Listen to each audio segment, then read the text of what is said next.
حضرت مولا کائنات کا ذکر کرنا بھی عبادت ہے۔ حضرت مولا علی شیر خدا رضی اللہ تعالیٰ عنہ مکہ مکرمہ میں پیدا ہوئے۔ آپ کی والدہ حضرت جناب بی بی فاطمہ بنت اسد رضی اللہ تعالی عنہا نے اپنے والد کے نام پہ آپ کا نام حیدر رکھا تھا، اور آپ کے والد گرامی نے آپ کا نام علی رکھا۔ حضور سید عالم صلی اللہ تعالی علیہ وسلم نے اسد اللہ کا اضافہ فرمایا یہ اللہ کے شیر ہیں۔ اس کے علاوہ آپ کو مرتضیٰ بھی کہا جاتا ہے، جس کا مطلب ہے چنا ہوا، اور کرار بھی کہا جاتا ہے، حیدر کرار۔ لفظ حیدر کی بھی بڑی شان ہے، لیکن یہ جو کرار ہے نا، یہ ہے تو قرار کشمیر والے قاف سے، لیکن اس میں قرار بڑا ہے، ٹھنڈک بڑی ہے، اس میں لطف بڑا ہے۔ حیدر کرار۔ کرار پتہ کس کو کہتے ہیں؟ کرار کہتے ہیں پلٹ پلٹ کے حملہ کرنے والے کو، یعنی حضرت علی شیر خدا کرار ہیں، پلٹ پلٹ کے، پلٹنا، جھپٹنا، جھپٹ کر پلٹنا، یہ لہو گرم رکھنے کا ہے ایک بہانہ۔ حضرت علی شیر خدا رضی اللہ تعالیٰ عنہ کا یہ بھی لقب ہے، اور ان کو مولا بھی کہا جاتا ہے،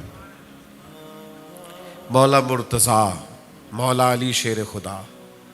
یہ جو ان کو مولا کہا جاتا ہے تو یہ خود نہیں کہا جاتا، یہ مدینے والے محبوب نے کہلوایا ہے۔ حضور نے فرمایا جس کا میں مولا اس کے علی بھی مولا ہے۔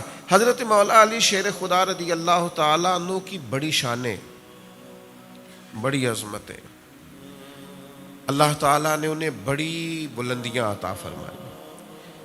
ہم اس دور میں بستے ہیں جس میں بدقسمتی سے وہ ہستیاں جن سے فیض حاصل کرنا تھا، جن کے لفظوں اور جملوں سے انسان نے تربیت لینی تھی، اور جن کا ذکر کر کے اس کے اندر نورانیت پیدا ہونا تھی، روحانیت پیدا ہونا تھی، تقوی پیدا ہونا تھا، ہم نے ان شخصیات کو بحث کا موضوع بنا لیا، جن سے سیکھنا تھا، حاصل کرنا تھا۔ حضرت مولا علی شیر خدا رضی اللہ تعالیٰ عنہ وہ عالی مرتبت شخصیت ہیں جن کی سند سے اللہ ولایت عطا فرماتا ہے۔ تو ان سے تو فیض پانا تھا، ان کے ذکر خیر سے تو اپنی روح کو تازہ کرنا تھا، اپنے ذہن کو پاکیزہ کرنا تھا۔ ہم لوگ شخصیات پر بحث کرتے ہیں تو بھائی یہ بڑے عظیم لوگ ہیں، لفظ علی پر تو نقطہ ہی کوئی نہیں، نقطہ ہی کوئی نہیں لفظ علی پر، تو بحث کیسے کر رہا ہے مولا علی پر؟ اللہ نے تو انہیں مبرہ رکھا ہے ہر چیز سے۔ تو حضرت مولا علی شیر خدا رضی اللہ تعالیٰ عنہ کو اللہ تعالیٰ نے بڑی بلندیاں عطا کی۔ حضرت علی دانا بہت ہیں، حکیم بہت ہیں۔ حضرت جنید بغدادی رضی اللہ تعالیٰ عنہ فرماتے ہیں اللہ والوں کی باتیں اللہ کے لشکروں میں سے لشکر ہوتی ہیں۔ یہ لشکر دل فتح کرتا ہے، یہ باتیں، یہ لشکر اللہ کا، یہ شیطان کا مقابلہ کر کے، نفس کا مقابلہ کر کے، ناجائز خواہشات کا مقابلہ کر کے انہیں بھگا دیتا ہے، دل کے اندر معرفت پیدا کرتا ہے۔ اللہ کے بندوں کی جو باتیں ہیں، ان کے جو اقوال ہیں، ان کے جو ارشادات ہیں، ان کے اندر جو خاص تاثیر ہے وہ کیسے پیدا ہوتی ہے؟ انہوں نے کتاب و سنت کو غور سے پڑھا ہوتا ہے، پھر اس کو اپنی زندگی میں عملاً نافذ کیا ہوتا ہے، پھر ان کے کچھ تجربات ہوتے ہیں، اور جب وہ بڑے مہربان ہونا، جب بڑا ان کا دل موج میں ہو، اس وقت وہ اپنے تجربات اپنے پیار کرنے والوں کو بتاتے ہیں۔ حضرت لقمان حکیم رضی اللہ تعالیٰ عنہ نے اپنے بیٹے سے کہا تھا بیٹا میں نے جو تجربات حاصل کیے ہیں قیمت ادا کر کے حاصل کیے، زندگی کے اندر سفر کرنا پڑا، واقعات ہوئے، لوگوں سے ملاقات ہوئی، کہیں پہ مایوسی ہوئی، کہیں سے ہمیں بہت زیادہ خوشی ہوئی، مسرت ہوئی، امید سے بڑھ کر کہیں معاملہ ہوا، تو پوری زندگی میں ہم نے وقت لگایا، پھر کچھ تجربات حاصل کیے تو ہم نے اس کی قیمت ادا کر کے تجربات حاصل کیے. تمہیں کہتے ہیں بغیر قیمت کے ہم سے تجربے لے لو، لیکن نئی نسل یہ چاہتی ہے کہ وہ بھی تجربہ کرے، وہ بھی پہلے ان ساری وادیوں سے گزرے، ان سنگلاخ پہاڑوں سے اور دشوار گزار چٹانوں سے گزر کے آئے. تو یہ جو بزرگان دین کے ارشادات ہوتے ہیں، اقوال ہوتے ہیں، یہ اس تجربے کا نچوڑ ہوتے ہیں. اور پھر حضرت مولا علی شیر خدا، پہلے تو نبی پاک علیہ السلام نے خود فرمایا میرے طریقے پہ بھی عمل کرنا اور میرے خلفائے راشدین کے طریقے پر بھی عمل. پہلے تو یہ بات ہی بنیاد. اور پھر حضرت مولا علی شیر خدا رضی اللہ تعالیٰ عنہ کے بارے میں نبی پاک علیہ السلام نے فرمایا میں حکمت کا گھر ہوں اور علی اس کا دروازہ ہے. تو حضرت علی رضی اللہ تعالیٰ عنہ کو جو اللہ نے جو حکمت، دانائی، تدبر اور بصیرت عطا کی تھی نا، وہ بڑی سمجھنے والی ہے. چند ایک اقوال میں نے حضرت مولا علی شیر خدا کے آپ کے سامنے رکھنے.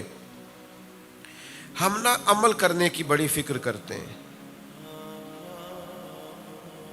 نماز ایک عمل ہے تو اس کے لیے ہم جگہ کی صفائی کا اہتمام کرتے ہیں، کپڑوں کی صفائی کا لحاظ کرتے ہیں، وضو طریقے سے کرتے ہیں. اور جو لوگ اور زیادہ شوق رکھتے ہوں وہ جماعت کے ساتھ نماز پڑھنے کی خواہش کرتے ہیں.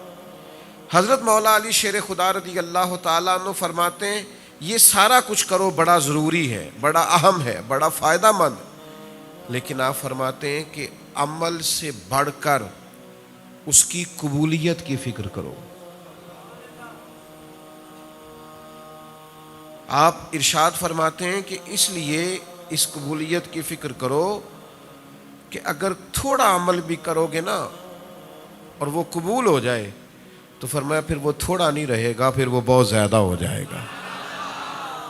تو قبولیت بڑی نعمت ہے. میں اکثر دوستوں سے کہا کرتا ہوں قابلیت بھی بڑی بات ہے، پر قبولیت بھی بڑی بات ہے. جے کر سائیں وسون کچھ اجیاں نو پھر کیڑا مائی دا لال اجاڑ سکتا ہے. یعنی اگر اس کی بارگاہ میں قبولیت نصیب ہو جائے، کرم ہو جائے اور وہ قبول کر لے تو پھر کسی اور کی پرواہ نہیں رہ جاتی.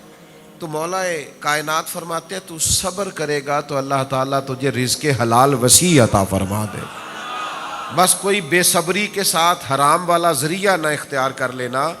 فرمایا یہ تو نہیں نہ ہو سکتا کہ تم اپنے مقدر سے زیادہ پالو، اس لیے بے صبر نہیں ہونا. اچھا ایک اور بات بھی بڑی قابل توجہ ہے.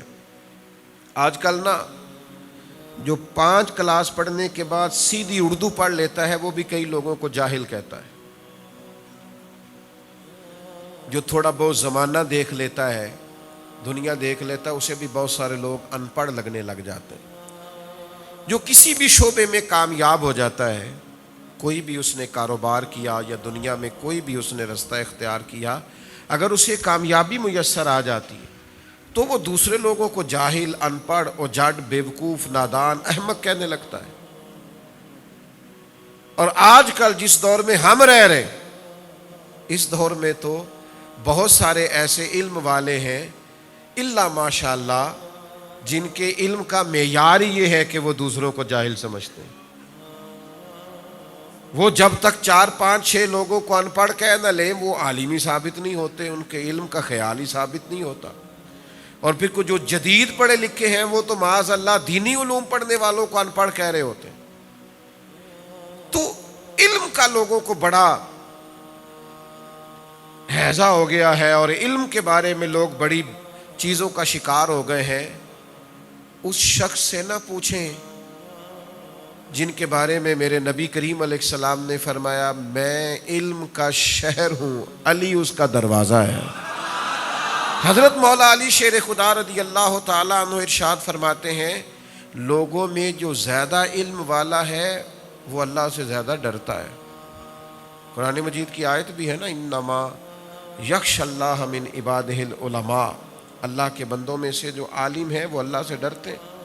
تو حضرت علی فرماتے ہیں جو زیادہ علم والا ہے وہ اللہ سے زیادہ ڈرتا ہے، اور دوسری بات فرماتے ہیں وہ زیادہ عبادت کرتا ہے۔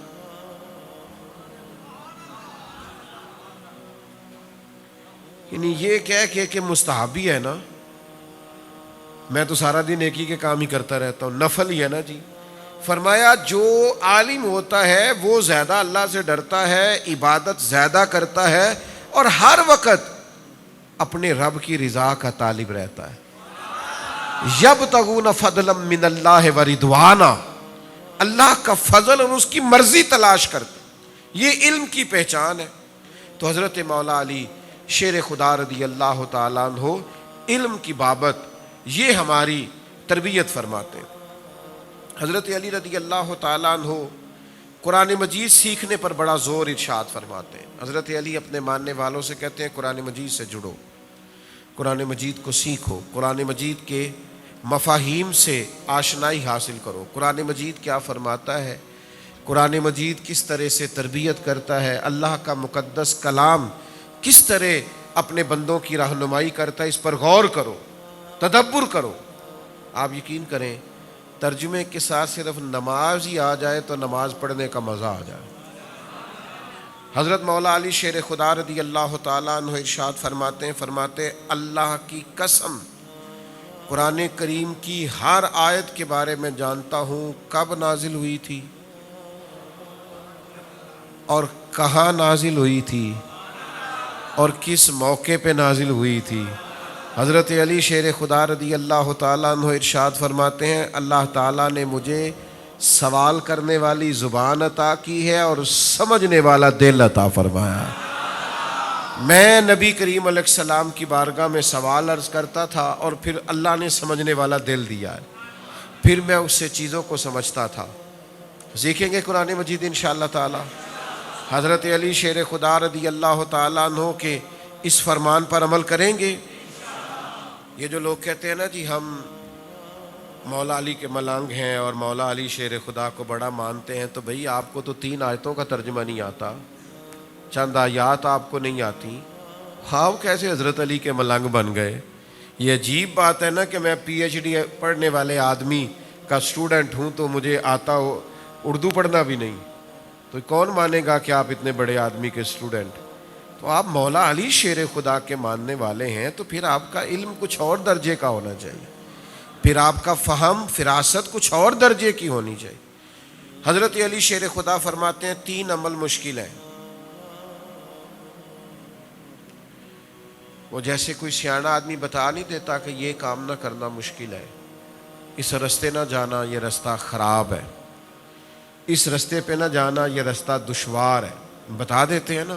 تو حضرت علی شیر خدا بھی فرماتے ہیں 3 عمل مشکل ہے۔ ایک فرماتے ہیں اپنی جان کا حق ادا کرنا مشکل ہے۔ سجنا جان امانت تیری، تو جدو منگ سے میں پیش کرے سا۔ فرماتے ہیں جان کا حق ادا کرنا، اپنی جان کو صحیح کام پہ لگانا۔ اور موبائل لیا بیٹھے ہیں آرام کر رہے ہیں، گھنٹوں گزر گئے، ادھر ادھر کی موویاں دیکھ رہے ہیں، پتہ ہی کوئی نہیں کہ میرا وجود کتنا قیمتی ہے، میں اس سے کوئی کام لے لوں، محنت کر لوں، جد و جہد کروں۔ حضرت علی فرماتے ہیں مشکل کام ہے اپنی جان کا حق ادا کرنا، تو جو اپنی جان کا حق نہیں ادا کر سکتا باقی حق کیسے ادا کرے؟ اپنے آپ سے کام لیں، اس وجود کو کسی ڈیوٹی پہ لگائیں۔ یہ پڑا پڑا بھی بوڑھا ہو جائے گا، پڑا پڑا بھی تھک جائے گا، پڑا پڑا بھی کمزور ہو جائے، اور اگر کسی کام لگ گیا تو زندگی 1 دن ہو یا 100 سال گزر جاتی ہے، دوش پہ کملی ہو یا کہ شال گزر جاتی ہے۔ اگر امیروں کی بہے اقبال گزر جاتی ہے تو غریبوں کی بہرحال گزر جاتی ہے۔ تو اس نے گزر تو جانا ہی ہے، دنوں نے رکنا نہیں ہے۔ اس کا حق ادا کریں، اپنے وجود سے کام لیں۔ دوسرا حضرت علی فرماتے ہیں ہر حال میں اللہ کا ذکر کرتے رہنا مشکل ہے، لیکن مزہ بڑا ہے اگر ہر وقت بندہ رب کو یاد کرتا رہے۔ فرماتے ہیں مشکل ہے، یہ مشکل کام ہے، لیکن یہ کرو گے تو فائدہ بہت ہوگا۔ تیسرا حضرت علی فرماتے ہیں اپنے ضرورت مند مسلمان بھائیوں کے ساتھ تعاون کرنا مشکل ہے۔ لوگ تعاون کرتے ہیں پر ضروریات پوری نہیں کرتے۔ فرمایا مشکل ہے پر کرو گے تو اجر بڑا ملے گا۔ تو یہ تین چیزیں مشکل ہیں پر اگر کوئی کرے گا تو اجر بڑا پائے گا، اعزاز بڑا پائے گا۔ یہ حضرت علی کے چند ارشادات میں نے آپ کی خدمت میں عرض کیے۔ یاد رہیں گی باتیں انشاءاللہ تعالی، عمل کریں گے انشاءاللہ۔